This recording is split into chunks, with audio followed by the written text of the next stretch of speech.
سب سے پہلے تو امریکی صدر کے اس دعوے کو ہی دیکھ لیں کہ یہ بہت کم قیمت ہے جو عالمی سلامتی کے لیے ادا کی جا رہی ہے. ان کا اشارہ شاید پیٹرول کی، تیل کی بڑھتی قیمتوں کی طرف تھا. تو یہ کیسے دیکھتے ہیں آپ صدر ٹرمپ کے اس بیان کو؟ میرے خیال میں بڑا بے بنیاد بیان ہے، کیونکہ اس میں وزن نہیں ہے. کیونکہ صرف قیمتیں نہیں بڑھیں، پورا خطہ ہل گیا ہے. ایک عالمی اقتصادی توانائی کا بحران آ گیا ہے. امریکہ کے اپنے حلیف ڈر گئے ہیں، اور مغرب جو ہے ابھی پتہ چل رہا تھا، بات ہو رہی تھی G7 کا اجلاس ہو رہا ہے، کل GCC ممالک کا اجلاس بھی ہوا، تو پورا خطہ ہلا ہوا ہے اس وقت. اور جیسے آپ نے عالمی آدھا عالم ورلڈ وار تو پوری ہوتی ہے، لیکن یہ ایشیا، مڈل ایسٹ، یورپ، یہ تو پورا it's shaken up everybody. اور جو بنیادی مفروضہ تھا اس جارحیت کا، جو بے بنیاد اور غیر قانونی ہے، وہ تو فیل ہو گیا ہے. رجیم بھی قائم ہے، صلاحیت بھی قائم ہے، جو ابھی کارروائی بھی ہو رہی ہے. اور میرے خیال میں تو ابھی تک اسرائیل اور امریکہ نے جو ہدف چاہتے تھے وہ تو بالکل نہیں اچیو کر سکے. تو آپ کے خیال میں کوئی مس کیلکولیشن ہوئی ہے، اور یہ جنگ آغاز میں کتنے دنوں کے لیے پلان کی گئی بظاہر امریکہ کی طرف سے؟ پہلی بات ہے کہ یہ نیتن یاہو کی جنگ ہے. It was made in Israel, conceived in Israel and executed by America. ایسے کر لیں. اور نیتن یاہو کا یہ بڑا پرانا پلان تھا. میرے خیال میں اس نے ٹرمپ کو پھنسایا ہے، بلیک میل کیا رہا، if میں لفظ استعمال کر لوں، through the Epstein files. اچھا، ہاں جی، میرا کہ وہ ایپسٹین فائلز، وہ ایپسٹین خود ایک موساد ایجنٹ تھا، اسرائیل کا ایسٹ تھا، اور وہ رکھا ہوا ہے ویڈیوز جو ہمارے یہاں بھی ہم سنتے رہتے ہیں ایسی چیزیں، لیکن وہ انہوں نے خاص رکھی ہوئی تھی اس کو بلیک میل کرنے کے لیے. اور اس کو ڈریگ کیا اس بنیاد پر کیا کہ جناب یہ تو 2-3 دن کی مار ہے، ہم وی ول ایلیمنیٹ دی ٹاپ لیڈرشپ اور یہ سارا ہو جائے گا. تو یہ اب مشترکہ جارحیت بن گئی، اور اس سے سب سے زیادہ نقصان میں سمجھتا ہوں سیاسی طور پر ابھی تک ٹرمپ کو خود ہوا ہے. مگر آپ یہ بھی جانتے ہیں کہ امریکی کانگریس نے، دونوں ایوانوں نے اس جنگ کے خلاف پیش کی قرارداد کو مسترد کیا اکثریت سے. تو پھر بھی آپ سمجھتے ہیں کہ اسرائیل کی جنگ؟ وہ تو ہوتا ہے، ہمارے ہاں بھی 27ویں اور 26ویں یونانیمسلی پاس ہوئی ہے، وہ کوئی ایسی بات نہیں. وہ آپ کی کنٹرول ہو تو آپ کر سکتے ہیں. ان کا کنٹرول ہے تھوڑا سا تھن میجورٹی ہے، تو انہوں نے وہ کروا لیا. اور it doesn't mean any thing, کیونکہ پبلک اوپینین جو ہے امریکہ کی، دیکھیں نا، میں اس کو بجا رہا ہوں. اور میں سمجھتا ہوں کہ US کانگریس از اسرائیلی آکوپائڈ ٹیریٹری. یہ صرف غازہ نہیں، ویسٹ بینک نہیں، لیکن یہ بھی قبضہ ان کا ہے through the Israeli lobby politically. ٹھیک ہے. تو یہ جو امریکن پبلک اوپینین کا جو سروے آیا ابھی، اس میں آیا کہ 27% لوگ جنگ کی حمایت کرتے ہیں، 73% اس کی مخالفت کرتے ہیں. تو آپ دیکھ لیں. دوسرا جو اس کا اپنا بیس ہے، میگا میک امریکہ گریٹ اگین، وہ کیا تھا؟ بنیاد امریکہ فرسٹ. اب لوگ کہہ رہے ہیں جی آپ تو اسرائیل فرسٹ کی بات کر رہے ہیں، اور دوسرا آپ کہتے ہیں نو مور وارز، آپ نے تو جنگیں انلیش کر دی ہیں. So I think that it will cost ہم ویری ڈیئرلی، کیونکہ یہ ان کا 3-4 دن کا معاملہ نہیں، یہ تو جنگ طویل ہوئی جا رہی ہے اور جنگ پھیل بھی رہی ہے. مگر میگا کے اندر کوئی تقسیم یا تقسیم نظر آ رہی ہے؟ تقسیم ہے جی. دیکھیں سب سے بڑا ان کا آئیڈیالوگ تھا Tucker Carlson, Steve Bannon, Marjorie Taylor Greene. یہ سب جو ہیں اپنے، جیسے آپ کا بھی چینل ہے ماشاءاللہ، پاپولر چینل ہے، کریڈیبل چینل ہے، آپ کی بات اپنی کر رہا ہوں میں، دوسروں کا بھی ہے، تو وہ تو اپنی بات کر رہے ہیں اور ان کے ملینز آف فالوورز ہیں. So it is public opinion کی بات کر رہا ہوں میں کانگریس کی، میں حکومت کی یا کانگریس کی بات نہیں کر رہا، عوامی رائے کی بات. تو کتنے دن تک مزید یہ جنگ جاری رہ سکتی ہے؟ اور ایک اور بات جو آپ نے کہی نا، جو تیل کی قیمت بڑھی ہے، it will hit the average American. تو میرے خیال میں ٹل ٹرمپ کو پیچھے ہٹنا پڑے گا، ورنہ ایرانی تو تیار ہے جنگ لڑنے کے لیے. وہ تو کہہ رہے ہیں، کل انہوں نے اناؤنس کیا ریولوشن گارڈز نے کہ ہم 6 مہینے تک اسی قسم کی جنگ سسٹین کر سکتے ہیں. انہوں نے تو 10 سال عراق سے جنگ ایگزیکٹلی اس وقت کی تھی جب نیا انقلاب آیا تھا. Absolutely correct. اور اس وقت تو تھا بھی کوئی سسٹم بھی نہیں تھا ان کا، لیکن وہ ایک زمینی جنگ تھی. ہاں وہ زمینی جنگ تھی، وہ اور کسی تھی. اور اس میں لیکن اس میں کیا کر رہے ہیں ایرانی؟ سب سے بڑی بات ہے وہ ڈرون فائر کرتے ہیں.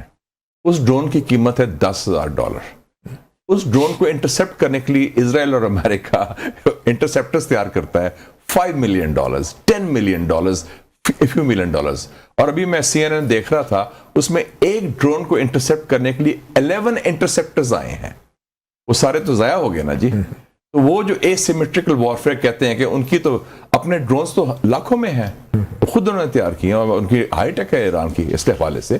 لیکن آئی ایگری ود یو کہ وہ ان کی اسٹرینتھ زیادہ ہے بظاہر سائز کے حوالے سے، اسٹرینتھ کے حوالے سے، لیکن وہ ایک ہمت بھی ہوتی ہے، عزم بھی ہوتی ہے، پلس ابھی ملٹری صلاحیت ان کی قائم ہے. اچھا، جب ہم کمپیئر کرتے ہیں ایران کے $10,000 کے ڈرون کو اور $1 ملین یا کتنے $2 ملین اور $5 ملین کے میزائل کو انٹرسیپٹر سے، تو آپ کے خیال میں ایران کو مالی طور پہ کم نقصان ہو رہا ہے، امریکہ کو زیادہ ہو رہا ہے؟ کیا ہم یہ کہنا چاہ رہے ہیں؟ میں سمجھتا ہوں یس، امریکہ کو یہ جنگ جو ہے اس وقت، جو اپنے ایسٹیمیٹ ہے ان کے $1 بلین روز کا خرچہ آ رہا ہے.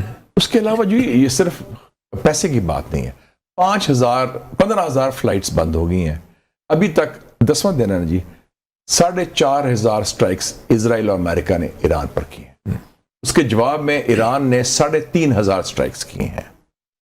اور اس کے علاوہ ٹریول، ٹورزم، اکانومی، انرجی اور پورا جو برانڈ تھا آپ کا گلف کا، جی دبئی چلیں جی، بڑا سکون کی جگہ ہے، دبئی شاپنگ فیسٹیول ہے، ریلیکس کریں، دوحہ چلیں، کویت چلیں، وہ تو بحرین چلیں، سارا فارغ ہو رہا ہے. مگر بظاہر تو یہ کوئی میرے خیال میں ایک خوشی کی بات نہیں ہے ایرانی قوم کے لیے کہ ان کی کوئی بچت تو نہیں ہم کہہ سکتے. نہیں ان کا نقصان ہو رہا ہے بڑا. ایران کا $10,000 بھی ایران کے لیے جو معنی رکھتے ہیں وہ شاید $1 ملین جانے بھی شہید ہو رہے ہیں. اور جس طریقے سے ان کی معیشت اور انفراسٹرکچر تباہ ہو رہا ہے، ان کو جتنا وقت لگے گا بحالی میں اتنا شاید امریکہ کا تو ظاہر کوئی نقصان نہیں ہو رہا، ماسوائے ان فوجی اڈوں کے جو تھوڑا بہت کوئی 6-7 ہوئے ہیں. تو بظاہر تو یہ نقصان تو ایران کا اور ایران کی قوم کا ہو رہا ہے. لیکن تو اس میں ایز سچ کوئی یہ تو نہیں کہہ سکتے کہ امریکہ کا نقصان ہو رہا ہے. میرا خیال امریکہ کا نقصان ہو رہا ہے، سیاسی بھی ہو رہا ہے، اعتماد سے ہو رہا ہے. جو جتنے عرب ممالک ہیں ان کی تو اب چیخیں نکلیں گی. وہ کہتے تھے ہم نے آپ سے، امریکہ سے اڈے بھی دیے، پیسے بھی دیے، ان کو اسلحہ بھی ان سے لیا. ان کو کیا ملا؟ وہ تو ابھی میں پڑھ رہا تھا، ایک ہیں خلف الابتور، سب سے امیر آدمی UAE کا، ابو دھابی کا، اس نے خط لکھا ہے اوپن لیٹر ٹو ٹرمپ، کل CNN میں آیا بھی ہے کہ جناب who gave you the authority to start this war and damage the Gulf countries؟ وہ کہہ رہے ہیں ہمارا تو کباڑا کر دیا، آپ صرف ڈیفینڈ کر رہے ہیں اسرائیل کو. تو میرے خیال میں سیاسی نقصان بھی ہے، اسٹریٹجک نقصان بھی ہے. اور آپ دیکھیں کہ 9/11 کے بعد بھی یہ ہوا تھا کہ بومبنگ ہوئی، افغانستان بھی تباہ ہوا، عراق بھی تباہ ہوا، اور ملک تباہ ہوئے. لیکن امریکہ کی اپنا جو سسٹم تھا وہ بھی کافی ویک ہوا، اور اتنی دیر میں چائنا ابھر کے آگے آ گیا، تو اٹ ویکنڈ امریکہ. لیکن امریکہ کو اس جنگ کا فائدہ نہیں ہو رہا، کیونکہ وہ مزید اسلحہ بھی بیچ رہے ہیں، اور اس کے بعد وہ عرب کنٹریز جو ہیں مزید امریکہ پہ ڈپینڈنس ان کی بڑھ رہی ہے. تو لانگ ٹرم میں تو امریکہ کو بہت فائدہ ہے، اس کا نقصان تو نہیں ہے اس جنگ. میرا نہیں خیال، کوئی فائدہ نہیں. اس جنگ کا سب سے بڑا نقصان ہے کہ پہلی کیجولٹی ہوگی صدر ٹرمپ، اس کی سیاست.